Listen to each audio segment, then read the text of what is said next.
موجودہ تعلیمی نظام کی سب سے بڑی خامی یہی ہے کہ یہ کردار سازی نہیں کرتا۔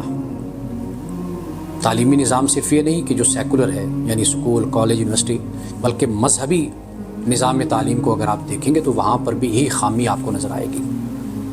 یعنی آپ یوں کہہ سکتے ہیں کہ ایک مقام پر یا ایک ادارے میں انسان اس لیے تعلیم حاصل کرتا ہے تاکہ وہ ایک کمپیوٹر بن جائے، ایک روبوٹ بن کر پیسے کمائے۔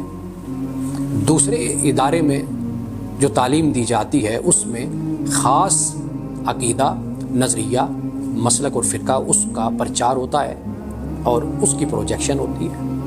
یعنی دونوں کو اگر ہم دیکھتے ہیں تو وہاں پر کردار سازی ہمیں نظر نہیں آتی۔ اس لیے ہم نے یہ دیکھا ہے کہ دونوں طرف ایک خاص سمت میں دوڑ ہے، یعنی سیکولر ادارے کا طالب علم ہو یا مذہبی ادارے کا طالب علم، ان کی اپنی ڈائریکشن ہے، اپنی سمت ہے اور اس کی طرف دونوں دوڑ لگائے ہوئے ہیں۔ جو بنیادی مقصد ہے تعلیم کا اور علم کا، دونوں نظام تعلیم اس سے محروم ہیں۔